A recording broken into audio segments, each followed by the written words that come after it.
بسم الله الرحمن الرحيم.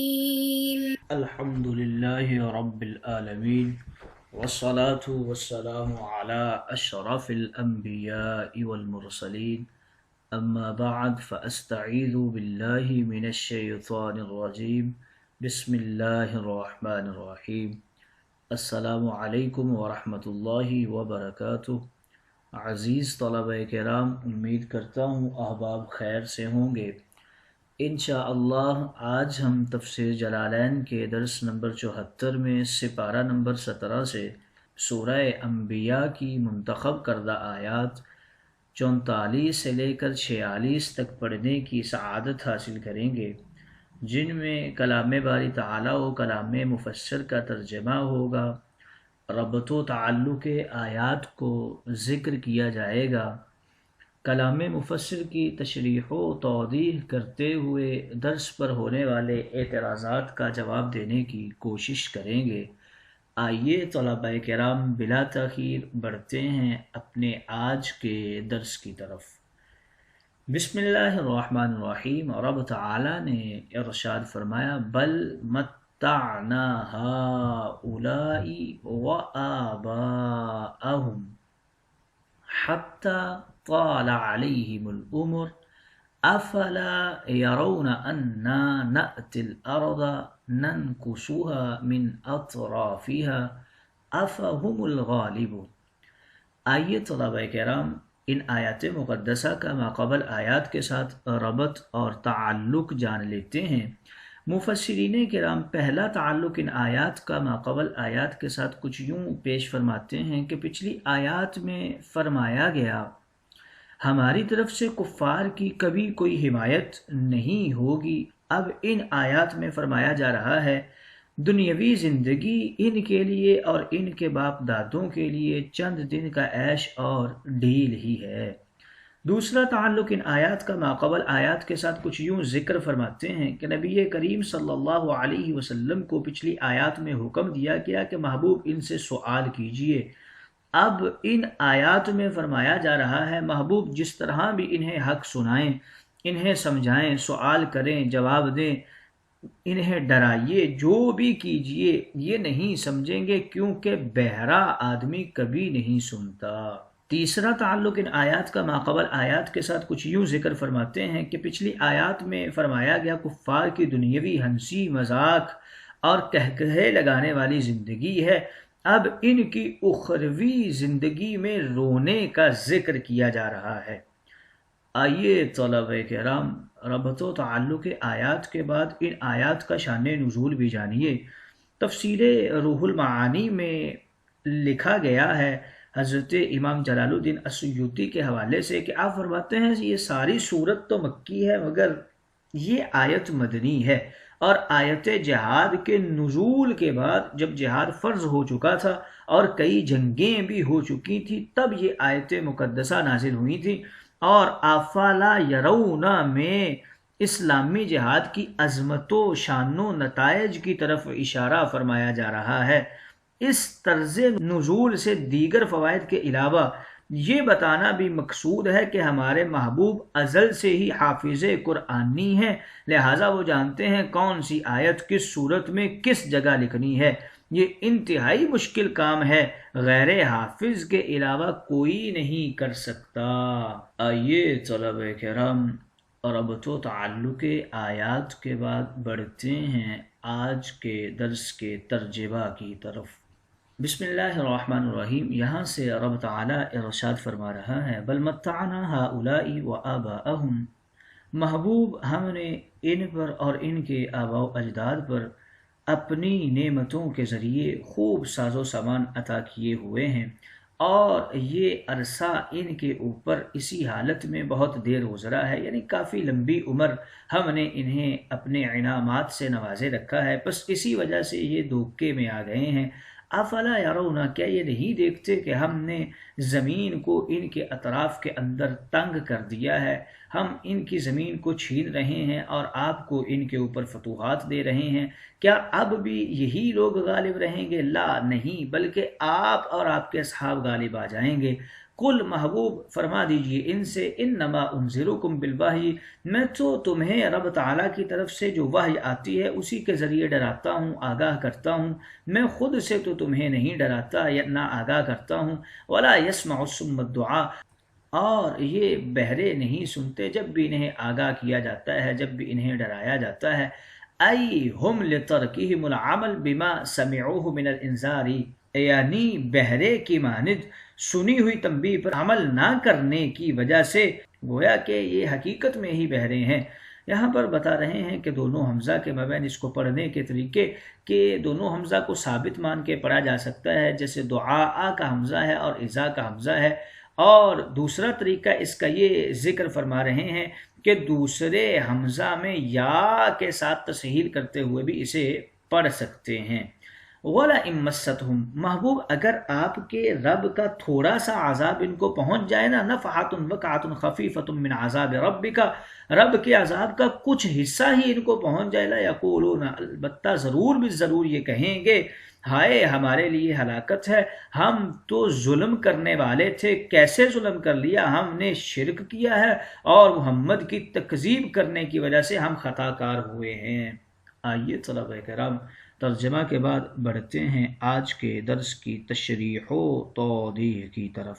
یہاں سے رب تعالیٰ اپنے محبوب کے ساتھ گفتگو فرما رہا ہے۔ بت پرست یہ سمجھتے ہیں کہ ان کو یہ جو دنیا کی نعمتیں، سہولتیں، عیش و آرام اور یہ سارے معاملات جو ہیں یہ دیے ہوئے ہیں، یہ ان کے دین کا حصہ ہیں۔ حالانکہ یہ بات نہیں ہے، بلکہ حقیقت یہ کہ ہم نے چند گھڑیوں کے لیے ان کو ہر طرح کا نفع دیا ہوا ہے، اور ان سے پہلے ان کے باپ دادا کو بھی ہم نے ایسے ہی نفع پہنچایا تھا، دنیاوی عشرت و عزت، دولت و شہرت عطا فرمائی تھی۔ ہماری اس عطا کی وجہ سے وہ اتنے عیاش، بدمست اور مغرور ہوئے کہ قدرت کے عبرت اور انجام سے غافل ہو گئے، اور وہ خود ہی اپنے وقت کے فرعون بن کے بیٹھ گئے تھے۔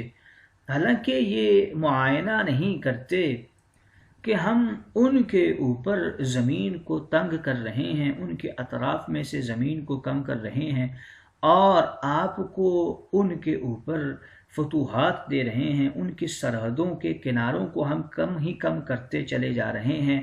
افہم الغالبون، کیا ابھی بھی یہی لوگ غالب رہیں گے؟ نہیں محبوب، اب ان کے غلبہ کا وقت نہیں ہے، بلکہ اب تو نبی اور اس کے اصحاب ہی غالب آئیں گے۔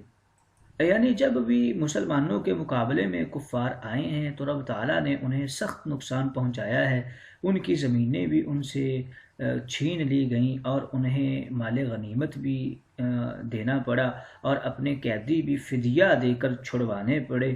تو جب بھی کافروں اور مسلمانوں کا مقابلہ ہوا اور انہوں نے مسلمانوں کا انکار کیا، یعنی رسول اللہ کی رسالت و نبوت کا انکار کیا، تو حضرت عبداللہ بن عباس سے روایت ہے کہ ان دونوں معاملات میں مقابلہ و انکار کر کے کفار نے 7 طرح سے اپنا نقصان کیا تھا۔ پہلا یہ تھا کہ فتوح بلادان، یعنی ان سے ان کی زمینیں چھوٹ گئیں۔ دوسرا، اہل و اولاد کا نقصان ہوا، مال میں برکت نہ رہی۔ چوتھا یہ کہ بستیاں ویران ہو گئی۔ 5ویں نمبر پہ ہلاکت قتل عام، اور 6 نمبر پہ جنگ و جدال میں اموات جانباز اور سپاہیان ہوئی۔ 7ویں نمبر کفار کا کثرت سے مسلمان ہو کر اسلامی تعداد میں زیادتی کرنا تھا، اور کفر کی تعداد میں کمی کا ہو جانا۔ تو یہ ایسی فتوحات تھیں اور ایسے معاملات تھے جن کی وجہ سے کفار پست ہو گئے۔ محبوب آپ نے ہی اور آپ کے صحابہ نے ہی ان کے اوپر غالب آنا ہے۔ اب ان کے اندر وہ سکت نہیں رہی کہ یہ آپ کا مقابلہ کر سکیں اور یہ لوگ غالب آ سکیں۔ کل محبوب فرما دیجئے ان سے کہ اے مذاق کرنے والو، اے ایمان اور آخرت کے منکرو، اے کافرو، میں تو شروع دن سے تمہیں بڑے پیار سے اور شفقت سے عبادت الہی کا حکم ہی سنا رہا ہوں۔ یہ میں کچھ بھی خود سے نہیں کہتا، بلکہ جو رب تعالیٰ میری طرف وحی فرماتے ہیں میں تو وہی تمہیں بتاتا ہوں۔ وَلَا يَسْمَعُ الصُّمَّ الدُّعَاء، اور یہ بہرے ایسے ہیں کہ سنتے ہی نہیں ہیں، جب بھی انہیں ڈرایا جاتا ہے، آگاہ کیا جاتا ہے، جب بھی انہیں سمجھایا جاتا ہے، یہ تو اس سے منہ ہی موڑ لیتے ہیں، کسی بات کو ماننے کے لیے یہ آمادہ ہی نہیں ہوتے۔ کفار اندر ہی اندر یہ سمجھا کرتے تھے کہ وہ بڑے طاقتور ہیں اور وہ بڑے ان کے پاس عزت و دولت ہے، عیش و عشرت ہے، اس لیے وہ کسی کی بات سنتے ہی نہیں تھے۔ محبوب جس طرح بھی انہیں سمجھاتے وہ بہروں کی طرح سننے سے انکار کر دیتے تھے، یعنی بات کو سن کر اس سے دور ہو جایا کرتے تھے اور اس پر عمل نہیں کیا کرتے تھے، جیسے وہ در حقیقت ہی بہرے ہوں۔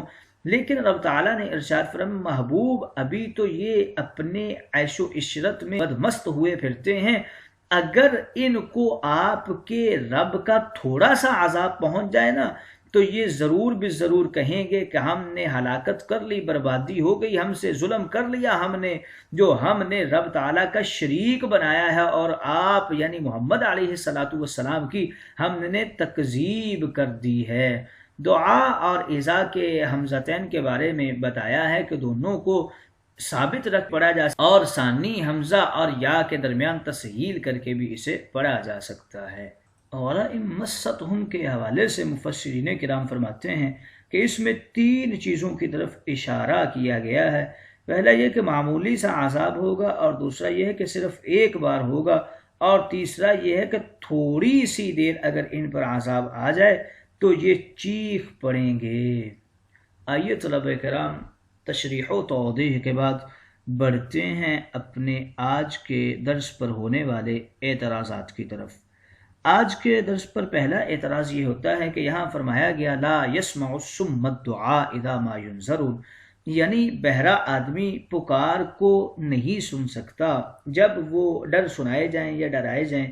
تو اس سے ثابت ہوتا ہے کہ بہرے لوگ صرف ڈر والی بات کو نہیں سنتے، حالانکہ بہرا انسان تو کوئی بات بھی نہیں سنتا، وہ ڈر والی ہو یا خوشخبری والی ہو۔ تو یہاں پر لفظ سم فرما کر اذا ما ینذرون کی تقیید اور تقسیم کیوں فرما دی؟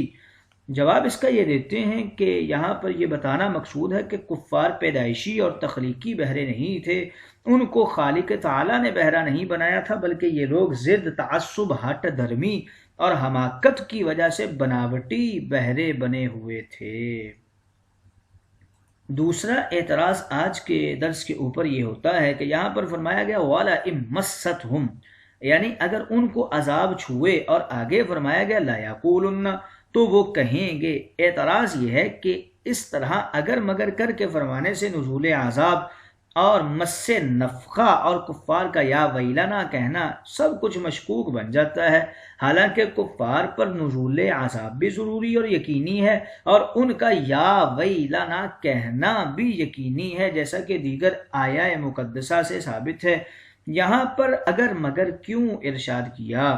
جواب اس کا یہ دیتے ہیں کہ دیگر آیات میں قبر، حشر، قیامت اور جہنم کا نقشہ کھینچا گیا ہے، اور یہاں ان کفار کی اس جلد بازی کا تذکرہ ہے جس میں وہ کفار وعیدی عذاب دنیاوی اور اپنے اوپر آسمانی پتھراؤ کی بددعائیں مانگا کرتے تھے، محض تمسخرانہ اور مذاق کرتے ہوئے، اور عذاب آنے کی جلد بازی مچایا کرتے تھے۔ ان کے متعلق فرمایا جا رہا ہے کہ اگر دنیا کے اندر ہی انہیں تھوڑا سا عذاب آ جائے تو یہ چیخ پڑیں گے، اور یہ بلا تمہل یہ فٹافٹ یہی کہنا شروع کر دیں گے یا ویلنا یا ویلنا۔ تیسرا اعتراض آج کے درس کے اوپر یہ ہوتا ہے کہ یہاں فرمایا گیا افلا یرون انا نأتی الارض ننکسها، یعنی کیا یہ کفار نہیں دیکھتے کہ ہم ان کی ملکیتی علاقائی زمین کو دن بدن کم کر رہے ہیں؟ مفسرین فرماتے ہیں اس سے مراد فتوحات اسلامیہ کے ذریعے کفار کی سلطنتی حکومتی زمینیں علاقے کم کر رہے ہیں، حالانکہ یہ آیت مکی ہے، جبکہ فتوحات شروع ہوئی ہیں مدنی زندگی میں ہجرت کے بعد۔ تو اس کا جواب کچھ طرح سے دینے کی کوشش کرتے ہیں۔ پہلا جواب تو یہ ہے اگرچہ سورہ انبیاء مکی ہے مگر یہ 3 آیات مدنی ہیں۔ دوسرا جواب اس کا یہ دیتے ہیں کہ مفسرین فرماتے ہیں کہ یہ آیت بھی مکی ہے مگر یہاں ننکس سے مراد فتوحات اسلامیہ نہیں بلکہ مال و دولت کی غربت اور غریب ہونے کی وجہ سے اپنی زمینیں فروخت کرنا، ملکیتیں کم ہوتے جانا، یا کفار کے بڑے بڑے سرداروں اور افراد خانہ کا مرتے چلے جانا مراد ہے۔